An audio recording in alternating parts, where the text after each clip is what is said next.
Dear students, business റെഗുലേഷൻസിൻ്റെ പുതിയ വീഡിയോയിലേക്ക് ഏവർക്കും സ്വാഗതം. നമ്മളിന്ന് ഈ ഒരു വീഡിയോയിലൂടെ ഡിസ്കസ് ചെയ്യാനായിട്ട് പോകുന്നത് ദി ഇന്ത്യൻ കോൺട്രാക്ട് ആക്ട് 1872 എന്ന ആക്ടിനകത്തുള്ള പ്രധാനപ്പെട്ട ഒരു ടോപ്പിക്കിനെ കുറിച്ചിട്ടാണ്. ടോപ്പിലേക്ക് പോകുന്നതിന് മുന്നേ ഈ ഒരു ചാനൽ ഇതുവരെ സബ്സ്ക്രൈബ് ചെയ്തിട്ടില്ലെങ്കിൽ സബ്സ്ക്രൈബ് ചെയ്യണമെന്ന് ഓർമ്മിപ്പിക്കുന്നു. അതുപോലെ തന്നെ തൊട്ടടുത്ത് കാണുന്ന ബെല്ലൈക്കൺ കൂടി എനേബിൾ ചെയ്യുക. ഓക്കെ, അപ്പോൾ നമുക്ക് ഇന്ന് ഡിസ്കസ് ചെയ്യാനുള്ളത് ഇന്ത്യൻ കോൺട്രാക്ട് ആക്ടിനകത്തുള്ള കൺസിഡറേഷൻ എന്ന് പറയുന്ന ടോപ്പിക്കുമായിട്ട് ബന്ധപ്പെടുത്തിയിട്ടാണ്. എന്താണ് കൺസിഡറേഷൻ? നമുക്ക് ഒന്ന് പരിശോധിക്കാം. Consideration is one of the essential element of a valid contract. According to section 10 essentials of valid contract, lawful consideration is required for giving enforceability to an agreement. According to section 25 of the Indian Contract Act, an agreement made without consideration is void. Thus, section 10 and section 25 of the Contract Act speak about the importance of consideration in the formation of a contract. That means consideration is the foundation of every contract. അപ്പോൾ നമുക്ക് അറിയാവുന്നതാണ് section 10 essential elements of a valid contract. നമ്മൾ previous ആയിട്ട് പഠിച്ചു പോന്നിട്ടുള്ള ഭാഗമാണ്. Section 10-നകത്ത് പറയുന്നത് consideration, that means something in return, is the essential element, and section 25 states that an agreement made without consideration is void. Consideration ഇല്ലാതെ നമ്മൾ made ചെയ്യുന്ന ഒരു agreement അത് വോയിഡ് ആണ്. അപ്പോൾ സെക്ഷൻ 10-നെയും സെക്ഷൻ 25-നെയും നമ്മൾ കൺസിഡർ ചെയ്യുമ്പോൾ നമുക്ക് മനസ്സിലാക്കാൻ സാധിക്കുന്ന ഏറ്റവും ഇമ്പോർട്ടൻ്റ് ആയിട്ടുള്ള കാര്യം, കൺസിഡറേഷൻ എന്ന് പറഞ്ഞത് ആ ഒരു കോൺട്രാക്റ്റ് ഫോം ചെയ്യുന്നിടത്ത് ഏറ്റവും പ്രധാനമായിട്ടുള്ള ഇമ്പോർട്ടൻ്റ് ആയിട്ടുള്ള ഒരു ഘടകമാണ്. That means it is the foundation, അല്ലേ? ആ ഒരു കോൺട്രാക്റ്റ് ക്രിയേറ്റ് ചെയ്യാനുള്ള ഒരു ഫൗണ്ടേഷനാണ് എന്തെന്ന് പറയുന്നത്, കൺസിഡറേഷൻ എന്നുള്ള ആ ഒരു കൺസെപ്റ്റ് കൊണ്ട് ഉദ്ദേശിക്കുന്നത്.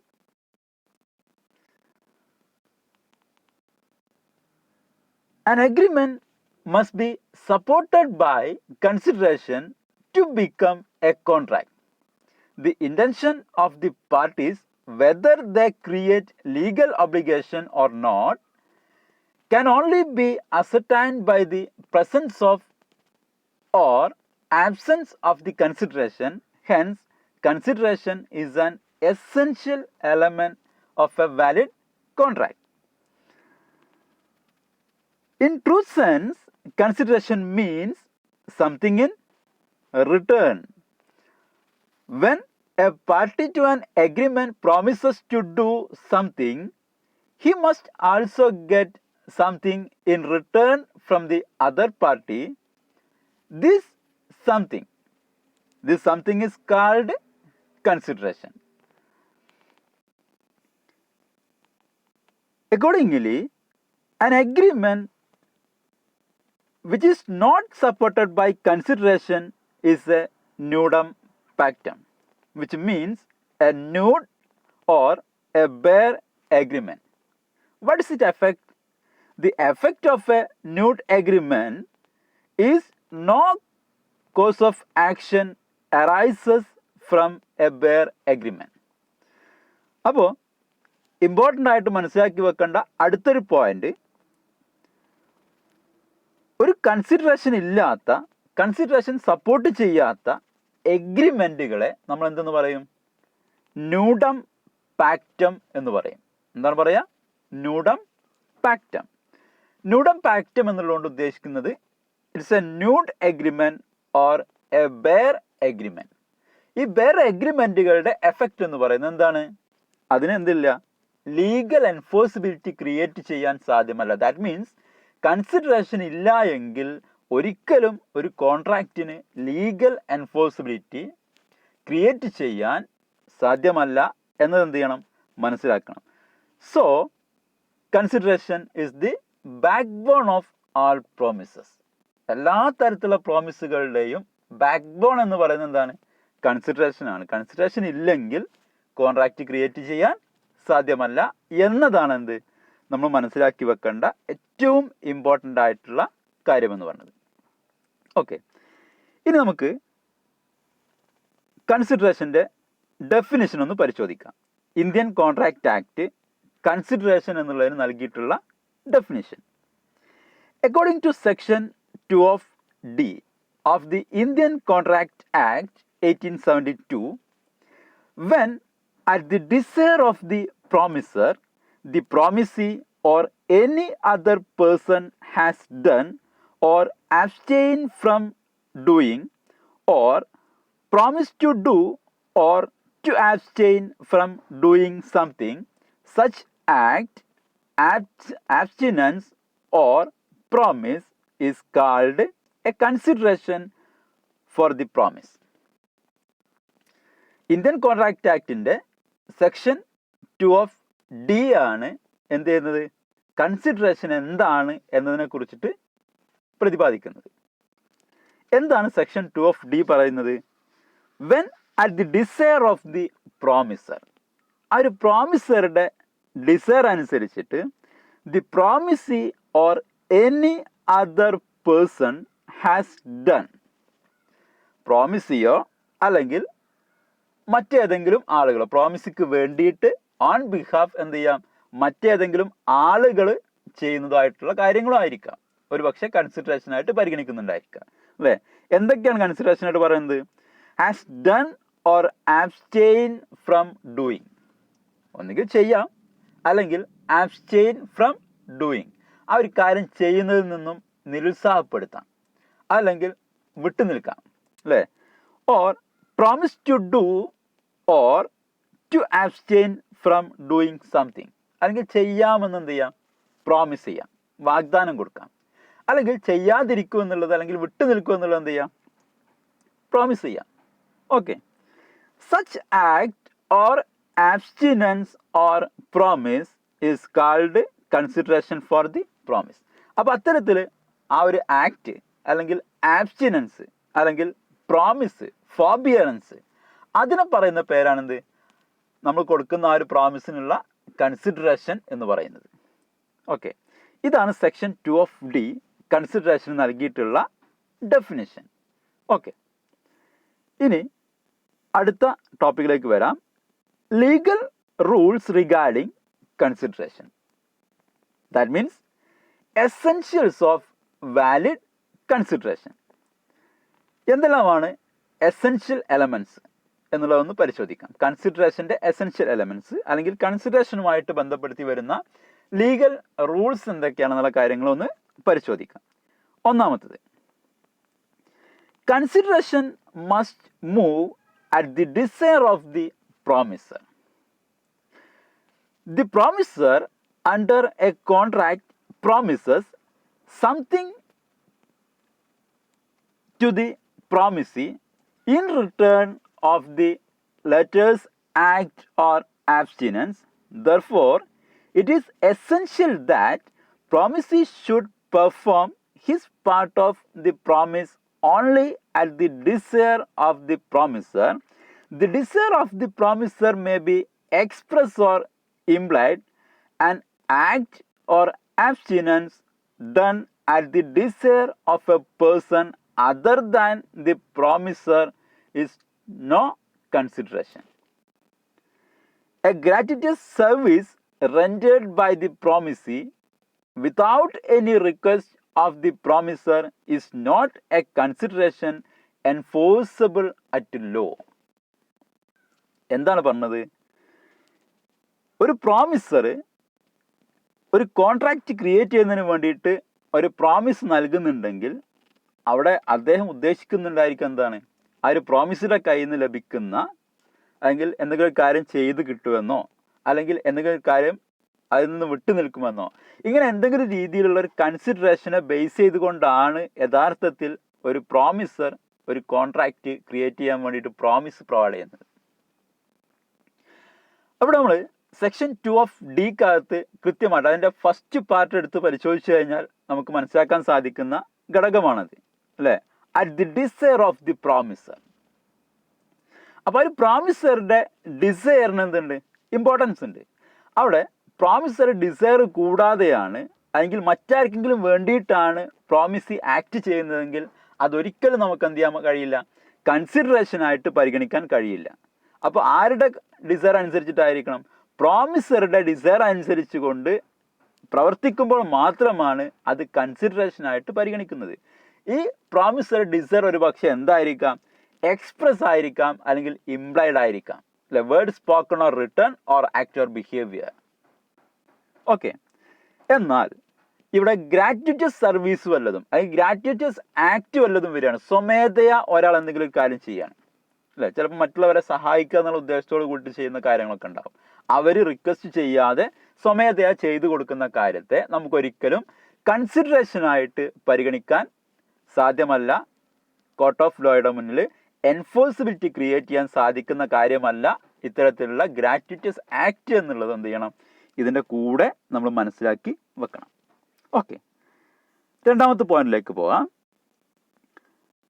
Consideration may move from promisee or any other person.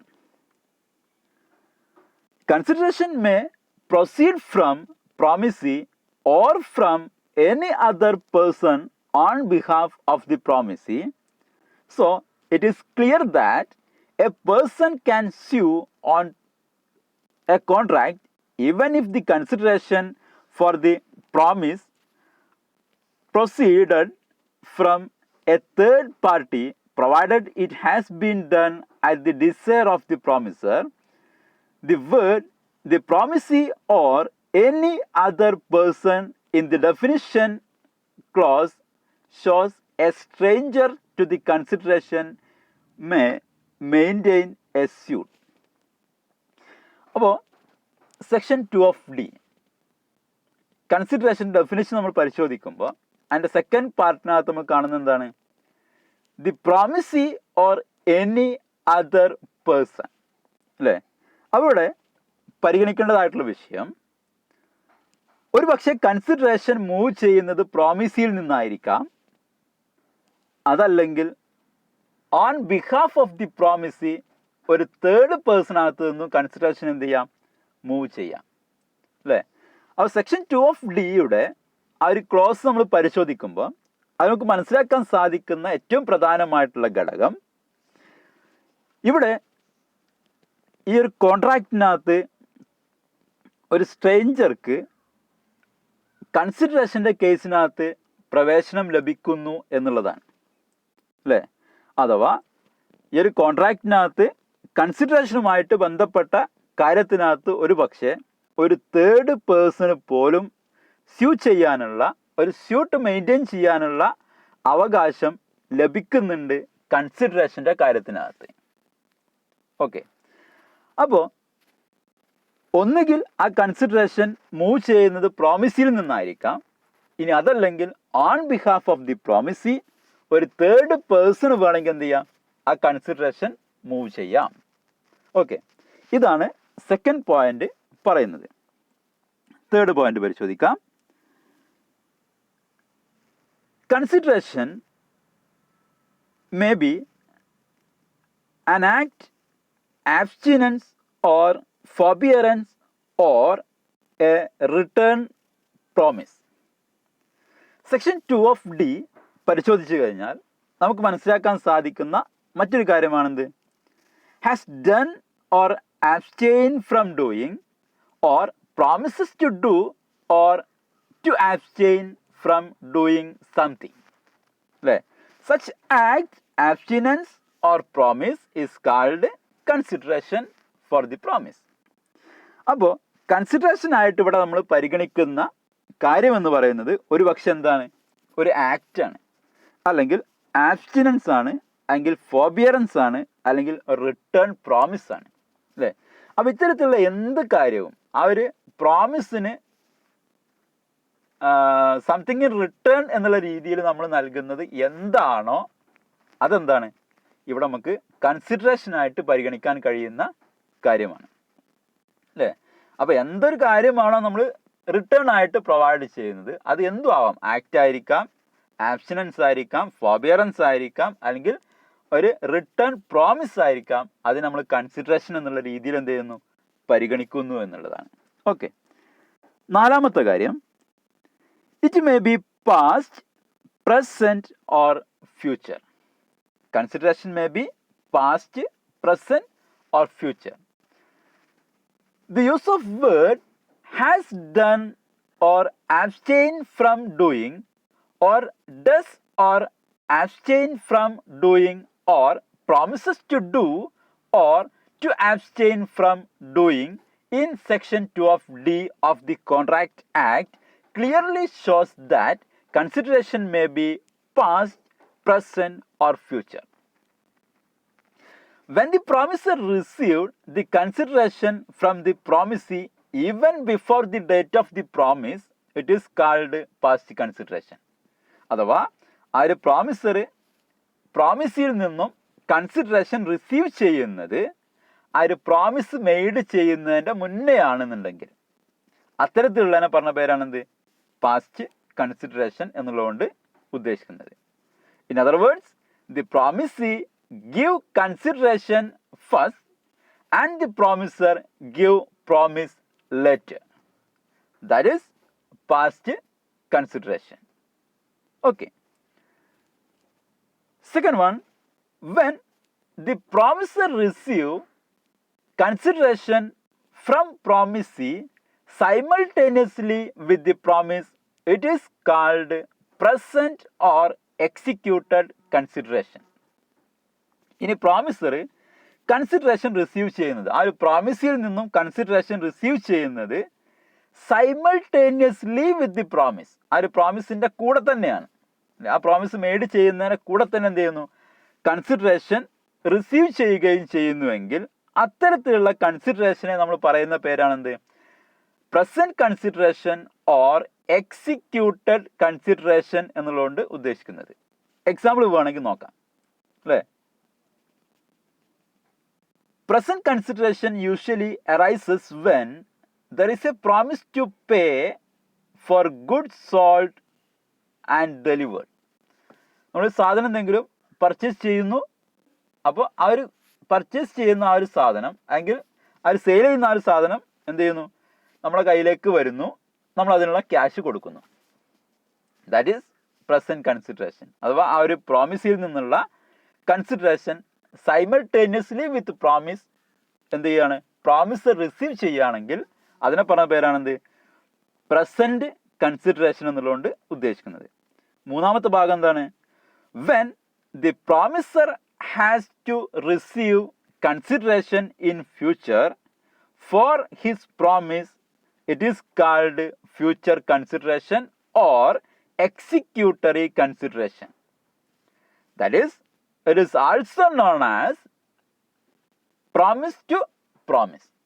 അഥവാ പ്രോമിസിൽ നിന്നുള്ള കൺസിഡറേഷൻ പ്രോമിസർ റിസീവ് ചെയ്യുന്നത് ഫ്യൂച്ചറിലാണ്, അല്ലേ? ഫ്യൂച്ചറിൽ എന്ത് കിട്ടുള്ളൂ, ഇപ്പോൾ ഉള്ള ആ ഒരു പ്രോമിസിന് കൺസിഡറേഷൻ ലഭിക്കുകയുള്ളൂ എന്നുണ്ടെങ്കിൽ അത്തരത്തിലുള്ള കൺസിഡറേഷനാണ് നമ്മൾ എന്ത് പറയുക, ഫ്യൂച്ചർ അല്ലെങ്കിൽ എക്സിക്യൂട്ടറി കൺസിഡറേഷൻ എന്നുള്ളതുകൊണ്ട് ഉദ്ദേശിക്കുന്നത്. അത് നമുക്ക് എന്തൊരു പേരിലും അറിയപ്പെടുന്നുണ്ട്, പ്രോമിസ് ടു പ്രോമിസ് എന്നുള്ള പേരിലും അത് അറിയപ്പെടുന്നുണ്ട്. അപ്പോൾ മനസ്സിലാക്കി വെക്കേണ്ടത് കൺസിഡറേഷൻ അത് പാസ്റ്റ് ആയിരിക്കാം, പ്രസന്റ് ആയിരിക്കാം, അല്ലെങ്കിൽ ഫ്യൂച്ചർ ആയിരിക്കാം. ഇങ്ങനെ മൂന്ന് രീതിയിൽ എന്ത് വരാം, കൺസിഡറേഷൻ ഉണ്ടായേക്കാം. Okay. Fifth point, consideration must be some value but it need not be adequate. Consideration need not be adequate to the promise. What is required is that there should be some consideration for the promise. ഇവിടെ നമ്മൾ മനസ്സിലാക്കേണ്ട മറ്റൊരു പ്രധാനപ്പെട്ട കാര്യം, consideration അത് adequate consideration ആയിരിക്കണം എന്ന് നിർബന്ധമില്ല. അഥവാ ആ ഒരു പ്രോമിസിന് ഇക്വിറ്റബിൾ ആയിട്ടുള്ള ഒരു കൺസിഡറേഷൻ മാത്രമേ ഉണ്ടാവാൻ പാടുള്ളൂ എന്നുള്ള രീതിയിൽ വരുന്നില്ല. സംതിങ് ഇൻ റിട്ടേൺ എന്നുള്ളതാണ് എന്ത് കൺസിഡറേഷൻ എന്നുള്ളതിന് നൽകുന്ന മീനിങ് അല്ലേ. എന്തെങ്കിലും ഒരു കാര്യം തിരിച്ച് നൽകപ്പെടുന്നുണ്ടെങ്കിൽ അത് കൺസിഡറേഷനായിട്ട് പരിഗണിക്കാം അല്ലേ. അപ്പോൾ അതിൻ്റെ ആ ഒരു കൺസിഡറേഷൻ്റെ വാല്യൂ എത്രത്തോളം ആയിരിക്കണം എന്നുള്ളത് ഒരിക്കലും ഇന്ത്യൻ കോൺട്രാക്റ്റ് ആക്ടിൻ്റെ സെക്ഷൻസ് ഡിഫൈൻ ചെയ്യുന്നില്ല. Okay, adequacy is for the parties to decide at the time of making the agreement. If a man get what he contracted for, the court will not inquire whether it was equivalent to the promise which he gave in return. The law simply provided that a contract should be supported by consideration, but it does not insist upon the quantum of consideration. Even a smallest consideration is sufficient provided it has some value. അപ്പോൾ നമ്മൾ ലോയുടെ കേസുകൾ പരിശോധിച്ച് കഴിഞ്ഞാൽ ഒരിക്കലും ഒരു contract create ചെയ്യുന്നതിന് വേണ്ടിയിട്ട് sufficient amount of consideration എന്നുള്ളതിനെക്കുറിച്ച് പറയുന്നില്ല അല്ലേ. അവിടെ എന്ത് മാത്രമേ പറയുന്നുള്ളൂ, സപ്പോർട്ടഡ് ബൈ കൺസിഡറേഷൻ എന്നുള്ള ആ ഒരു കൺസെപ്റ്റ് മാത്രമേ വരുന്നുള്ളൂ. ഒരു കോൺട്രാക്റ്റ് ക്രിയേറ്റ് ചെയ്യണോ അതിനെന്ത് ഒരു കൺസിഡറേഷൻ്റെ സപ്പോർട്ട് ഉണ്ടായിരിക്കണം എന്ന് മാത്രമേ ഉള്ളൂ. അവിടെ ഒരിക്കലും എത്രത്തോളം കൺസിഡറേഷൻ പ്രൊവൈഡ് ചെയ്യണം എന്നുള്ളതിനെക്കുറിച്ച്, ക്വാണ്ടം ഓഫ് കൺസിഡറേഷൻ എന്നുള്ളതിനെക്കുറിച്ച് ഒരിക്കലും ലോ ഡിസൈഡ് ചെയ്തിട്ടില്ല. ആ ഡിസിഷൻ ആർക്ക് മാത്രമാണ്, എഗ്രിമെൻ്റ് മേക്ക് ചെയ്യുന്ന സമയത്ത് കോൺട്രാക്റ്റിംഗ് പാർട്ടീസ് തമ്മിലാണ് എന്ത് ചെയ്യേണ്ടത്, എത്രത്തോളമാണ് കൺസിഡറേഷൻ എന്നുള്ള കാര്യം ഡിസൈഡ് ചെയ്യേണ്ടത്. ഓക്കെ, അപ്പോൾ അവിടെ കോർട്ട് ഓഫ് ലോക്കുള്ള ആകെ ചെയ്യുന്നൊരു പണി എന്ന് പറയുന്നത് എത്ര മാത്രമേ ഉള്ളൂ, ഈ പറയുന്ന കൺസിഡറേഷൻ്റെ സപ്പോർട്ട് ഇതിനുണ്ടോ എന്നുള്ള കാര്യം പരിശോധിക്കൽ മാത്രമേ ഉള്ളൂ. അവിടെ എത്രത്തോളം കൺസിഡറേഷൻ ആവണം എന്നുള്ളത് കോൺട്രാക്റ്റിംഗ് പാർട്ടിക്ക് തീരുമാനിക്കാൻ പറ്റുന്ന രീതിയിലുള്ള അവർ എഗ്രിമെൻ്റ് ക്രിയേറ്റ് ചെയ്യുന്ന ആ ഒരു സമയത്ത് ആഡിക്വസി എന്തായിരിക്കും എന്നുള്ളത് എന്ത് ചെയ്യും, അവർ തീരുമാനിക്കുന്നതാണ് അല്ലേ. ഇപ്പോൾ ഞാനൊരു കാറ് വിൽക്കാൻ പോവുകയാണ്, എൻ്റെ കാറിൻ്റെ വില തീരുമാനിക്കുന്നത്, അല്ലെങ്കിൽ കോൺട്രാക്റ്റിനകത്ത് രണ്ട് കോൺട്രാക്റ്റിംഗ് പാർട്ടീസ്, ഞാൻ വിൽക്കാൻ ഉദ്ദേശിക്കുന്നു, എൻ്റെ കൂട്ടുകാരൻ അത് വാങ്ങാൻ ഉദ്ദേശിക്കുന്നു, ഈ രണ്ട് പാർട്ടീസ് തമ്മിലുള്ള ഡിസിഷനാണ് യഥാർത്ഥത്തിൽ അവിടെ കൺസിഡറേഷൻ ആയിട്ട് എന്ത് ചെയ്യപ്പെടുന്നത് വരുന്നത്. എൻ്റെ കാറ് കൊടുക്കുന്നു, അതിനെന്ത് തിരിച്ചിങ്ങോട്ട് ഞാൻ വാങ്ങിക്കണം എന്നുള്ളത് ഞാൻ വില പറയുന്നു, അത് അവർ എന്ത് ചെയ്യുന്നു, ആക്സെപ്റ്റ് ചെയ്യുന്നുവെങ്കിൽ അവിടെ എന്ത് വന്നു, അവിടെ കൺസിഡറേഷൻ വന്നു, കോൺട്രാക്റ്റ് വാലിഡ് ആയിട്ട് വന്നു. ഓക്കെ, അവിടെ 10 ലക്ഷം രൂപയുടെ ഒരു കാറ് 1 ലക്ഷം രൂപക്ക് നൽകാമെന്ന് ഞാനങ്ങ് പറഞ്ഞു, അയാൾ 1 ലക്ഷം രൂപക്ക് വാങ്ങാമെന്ന് പറഞ്ഞു കഴിഞ്ഞാൽ കോൺട്രാക്റ്റ് എന്താണ്, വാലിഡ് ആണ്. ഓക്കെ, അവിടെ ആഡിക്വസി അല്ലെങ്കിൽ ഇക്വിറ്റബിൾ എന്നുള്ള ആ ഒരു കൺസെപ്റ്റിലേക്ക് എന്ത് പറയുന്നില്ല, കൺസിഡറേഷൻ്റെ കേസിനകത്ത് വരുന്നില്ല. സംതിങ് ഇൻ റിട്ടേൺ എന്ന് മാത്രമേ എന്ത് ചെയ്തിട്ടുള്ളൂ, അതിനെക്കുറിച്ച് പ്രതിപാദിക്കുന്നുള്ളൂ. Okay, next one, consideration must be legal. Consideration is said to be unlawful if it is forbidden by law, or it is of such a nature that if permitted would defeat the provisions of any law, or it is fraudulent, or it involves or implies injury to the person or property of another, or it is regarded by court as criminal, or it is regarded by the court as being opposite to public policy. അപ്പോൾ ഒരു consideration അത് legal consideration ആയിരിക്കണം, lawful consideration ആയിരിക്കണം. ഒരു consideration എപ്പോൾ lawful അല്ല എന്ന് പറയണമെന്നുണ്ടെങ്കിൽ നമ്മൾ ഈ പറഞ്ഞതായിട്ടുള്ള കാര്യങ്ങൾ പരിശോധിച്ചാൽ മാത്രം മതി. ഒന്നുകിൽ എന്തായിരിക്കും, അത് നിരോധിക്കപ്പെട്ട നിയമപ്രകാരം നിരോധിക്കപ്പെട്ടതായിട്ടുള്ള ഫോർബിഡ് ചെയ്തതായിട്ടുള്ള കാര്യങ്ങൾ എന്തെങ്കിലും കൺസിഡറേഷനായിട്ട് വരാൻ പാടില്ല. അതുപോലെ തന്നെ ഏതെങ്കിലും രീതിയിലുള്ള ആക്ടിൻ്റെ പ്രൊവിഷൻസിന് വിരുദ്ധമായിട്ടുള്ള രീതിയിലുള്ള കാര്യങ്ങളാവാൻ പാടില്ല. ഒരു എക്സാമ്പിൾ എടുക്കുകയെന്നുണ്ടെങ്കിൽ, ഇപ്പോൾ പാർട്ണർഷിപ്പ് ക്രിയേറ്റ് ചെയ്യാൻ 20 പാർട്ട്നേഴ്സ് മാക്സിമം. അപ്പോൾ 20 കൂടുതൽ പാർട്ട്നേഴ്സിലേക്ക് നമ്മൾ വരികയാണെന്നുണ്ടെങ്കിൽ അതെന്താണ്, പാർട്ണർഷിപ്പ് ആക്ടിൻ്റെ പ്രൊവിഷൻസിന് വിരുദ്ധമാണ്. ഓക്കെ, അപ്പോൾ അത്തരം കാര്യങ്ങൾ വരാൻ പാടില്ല. അപ്പോൾ ഏതെങ്കിലും ആക്ടിൻ്റെ പ്രൊവിഷൻസ് ഡിഫീറ്റ് ചെയ്യുന്ന രീതിയിലാവരുത്. അതുപോലെ തന്നെ ഫ്രോഡുലന്റ് നാച്ചറിലുള്ള കാര്യങ്ങളാവാൻ പാടില്ല. ഓക്കെ, അപ്പോൾ ഒരാളെ വഞ്ചിക്കാൻ പറ്റുന്ന, ചതിക്കുന്ന രീതിയിലുള്ള കാര്യങ്ങൾ വരാൻ പാടില്ല. അതേപോലെ തന്നെ ഏതെങ്കിലും ഒരു പേഴ്സണോ അല്ലെങ്കിൽ അയാളുടെ പ്രോപ്പർട്ടിക്കോ എന്തെങ്കിലും രീതിയിലുള്ള ഇഞ്ചറീസ്, ഡാമേജ് ക്രിയേറ്റ് ചെയ്യുന്ന രീതിയിലുള്ള കൺസിഡറേഷൻസ് വരാൻ പാടില്ല. ഒരാളെ തല്ലിക്കൊല്ലാൻ അല്ലെങ്കിൽ കൈയും കാലും മുറിക്കാൻ, ഇങ്ങനെയുള്ള കാര്യങ്ങളൊന്നും ചെയ്യരുത്, അവിടെ കൺസിഡറേഷനായിട്ട് വരാൻ പാടില്ല. അതുപോലെ തന്നെ ക്രിമിനൽ നാച്ചറുള്ളതാവാൻ പാടില്ല. ക്രൈം എന്താ നമ്മൾ പഠിച്ചിട്ടുണ്ടല്ലോ അല്ലേ? എന്താണ് ക്രൈം? ഒരാളുടെ ജീവനോ സ്വത്തിനോ എന്തെങ്കിലും രീതിയിലുള്ള അപകടം വരുത്തുന്ന രീതിയിലുള്ള കാര്യങ്ങൾ, അതെന്താണ്, ക്രൈമാണ്. അത്തരത്തിലുള്ള ക്രിമിനൽ നാച്ചുറലുള്ള കാര്യങ്ങൾ കൺസിഡറേഷനായിട്ട് വരാൻ പാടില്ല. അതുപോലെ തന്നെ ഓപ്പോസിറ്റ് ടു പബ്ലിക് പോളിസിക്ക് വിരുദ്ധമായിട്ടുള്ള രീതിയിലുള്ള കാര്യങ്ങൾ അല്ലെ, കോർട്ട് പറയണത് ഇന്ന കാര്യങ്ങളൊക്കെ പബ്ലിക് പോളിസിക്ക് വിരുദ്ധമാണ്. അത്തരത്തിലുള്ള കാര്യങ്ങളും കൺസിഡറേഷനായിട്ട് വരാൻ പാടില്ല. അപ്പോൾ ഈ പറയുന്ന കാര്യങ്ങൾ പരിശോധിച്ച് കഴിഞ്ഞാൽ, ശ്രദ്ധിച്ചു കഴിഞ്ഞാൽ, ഇതല്ലാത്ത രീതിയിൽ ലോയുടെ കോർട്ട് ഓഫ് ലോയുടെ മുന്നിൽ എൻഫോഴ്സ് ചെയ്യാൻ സാധിക്കുന്ന രീതിയിലുള്ള ഒന്നായിരിക്കണം എന്ത്, അവിടെ കൺസിഡറേഷനായിട്ട് നമ്മൾ പരിഗണിക്കേണ്ടത്. അഥവാ ആ ഒരു കോൺട്രാക്റ്റിന്റെ ഒബ്ജക്റ്റ് എന്തായിരിക്കണം, ലോഫുൾ ആയിരിക്കണം. Okay, next one, consideration must not be something which a person is already bound to do. ഇനി കൺസിഡറേഷൻ എന്താവരുത്, ഒരു പേഴ്സൺ ഓൾറെഡി ചെയ്യേണ്ടതായിട്ടുള്ള കാര്യമാവാൻ പാടില്ല. A promise to do what one is already bound to do either by general law or under an existing contract is not a good consideration for a new promise. അപ്പോൾ ഒരു promise create ചെയ്യുന്നുണ്ടെങ്കിൽ, അല്ലെങ്കിൽ ഒരു consideration create ചെയ്യണമെന്നുണ്ടെങ്കിൽ, അവിടെ ഒരാൾ already ചെയ്തു കൊടുക്കേണ്ടതായിട്ടുള്ള duties, അത്തരം കാര്യങ്ങൾ ഒരിക്കലും എന്ത് ചെയ്യരുത്, കൺസിഡറേഷനായിട്ട് പരിഗണിക്കാൻ സാധിക്കുന്ന രീതിയിലുള്ള കാര്യങ്ങളാവുന്നില്ല എന്നതാണ് എന്ത് മനസ്സിലാക്കേണ്ടതായിട്ടുള്ള ഘടകം. Okay, last one, consideration must be real and not illusory. Consideration is said to be unreal and illusory when the act forming consideration is legally or physically impossible, or the consideration is uncertain, or when it seems to be present but absent in fact. If consideration is not real, it cannot be a valid consideration. അപ്പോൾ മനസ്സിലാക്കേണ്ടതായിട്ടുള്ള കാര്യം, consideration എന്താവരുത്, ഇല്ലുസറി ആവരുത്, അല്ലെങ്കിൽ unreal ആയിട്ടുള്ള കാര്യങ്ങളാവാൻ പാടില്ല.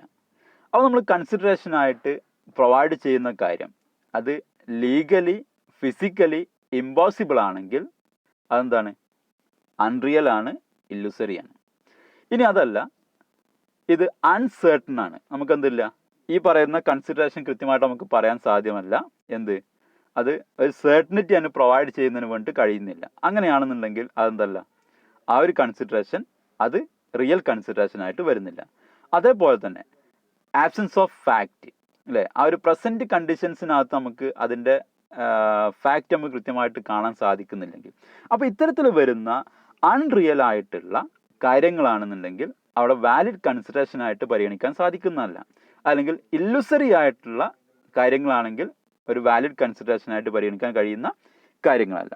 ഇത്രയും കാര്യങ്ങളാണ് കൺസിഡറേഷൻ്റെ essentials ആയിട്ട് മനസ്സിലാക്കി വെക്കേണ്ടതായിട്ട് വരുന്നത്. ഇനി നമ്മൾ നേരത്തെ ഡിസ്കസ് ചെയ്തതായിട്ടുള്ള ഒരു കാര്യം തന്നെ ടോപ്പിക്സിൻ്റെ ഭാഗമായിട്ടൊന്ന് പറയുന്നെന്ന് മാത്രം. Kinds of consideration. First one, executed or present consideration.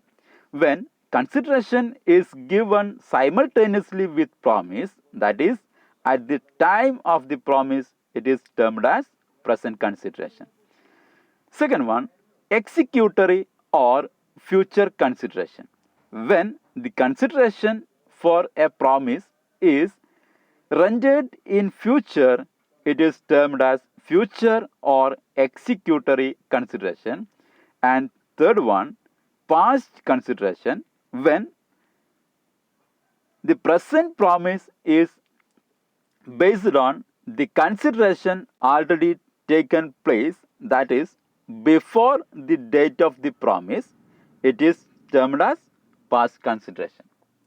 നമ്മൾ എസെൻഷ്യൽസ് പഠിക്കുന്ന സമയത്ത് അതിൻ്റെ കൂടെ പറഞ്ഞതായിട്ടുള്ള കാര്യമാണിത്.